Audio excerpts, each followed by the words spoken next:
Bismillahirrahmanirrahim. Assalamualaikum warahmatullahi wabarakatuh.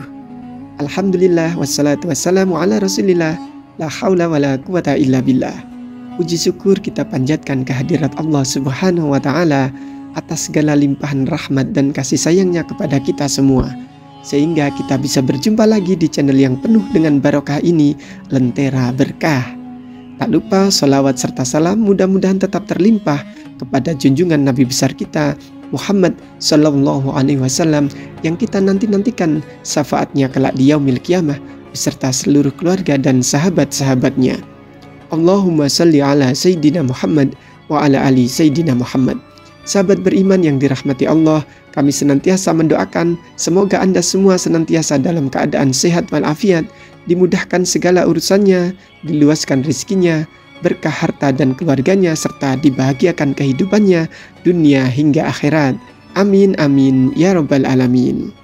Sahabat beriman yang dirahmati Allah, dalam kitab Mukassafatul Qulub di situ dijelaskan bahwasanya barang siapa yang ingin selamat dari siksa Allah dan memperoleh pahala dan rahmatnya serta masuk ke dalam surganya, hendaklah ia mencegah nafsunya dari kesenangan-kesenangan dunia dan hendaklah ia bersabar atas penderitaan dan bencananya.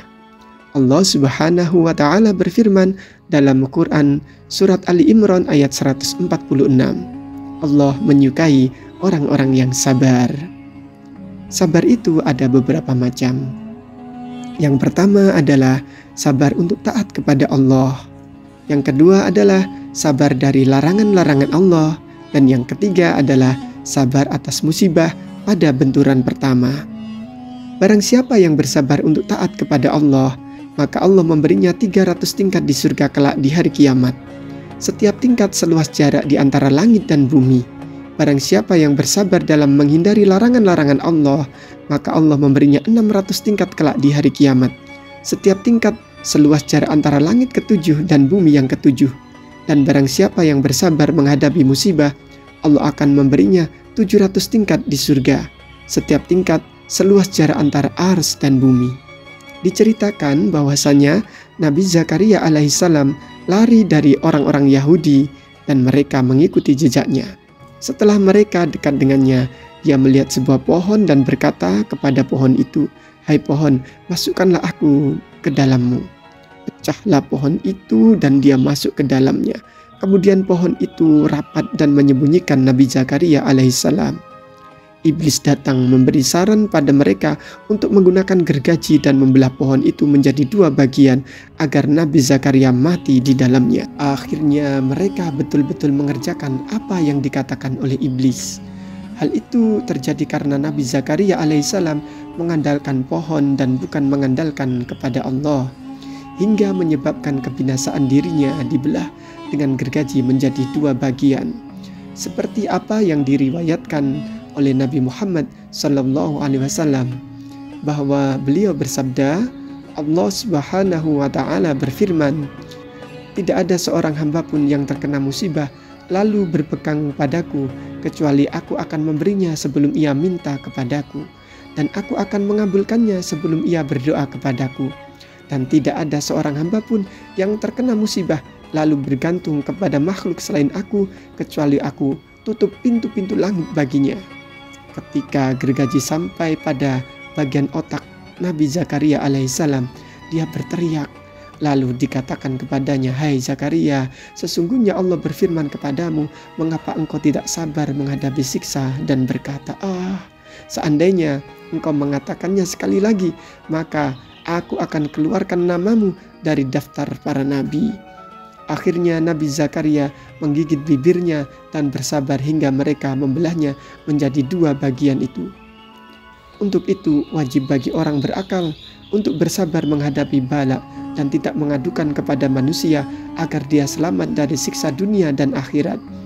Karena bala yang paling berat adalah bala yang ditimpakan atas para nabi dan wali. Al-Junaid Al-Baghdadi berkata, "Bala adalah penerang bagi orang-orang arif, kebangkitan bagi orang-orang yang menghendaki ridho Allah, kebaikan bagi orang-orang mukmin, dan kebinasaan bagi orang-orang yang lengah. Tidak seorang pun akan mendapat manisnya iman sehingga dia telah ditimpa bencana lalu ridho dan bersabar. Bersabda Nabi Muhammad SAW, barang siapa sakit dalam semalam lalu sabar dan ridho kepada Allah Subhanahu wa Ta'ala, maka dia keluar dari dosa-dosanya seperti pada hari di saat ibunya melahirkan dia. Maka kalau kamu sedang sakit, janganlah terlalu mengharap sembuh.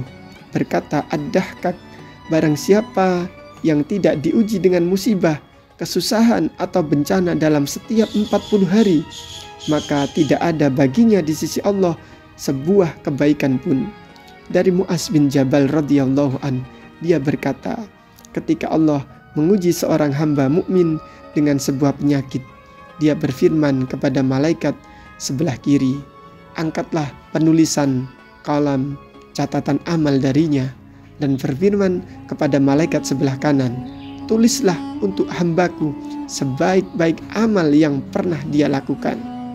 Sebuah hadis dari Nabi Muhammad SAW, ketika seorang hamba sakit, Allah mengutus kepadanya 2 malaikat dan berfirman, lihatlah apa yang diucapkan hambaku.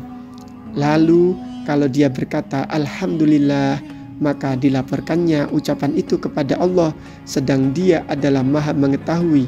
Dia berfirman, kalau aku mematikannya, maka wajib bagiku untuk memasukkannya ke dalam surga. Dan kalau aku menyembuhkannya, maka wajib bagiku atas aku untuk menggantinya dengan daging yang lebih baik daripada dagingnya semula, dan menggantinya dengan darah yang lebih baik daripada darahnya semula, serta menghapuskan, memaafkan kejahatannya.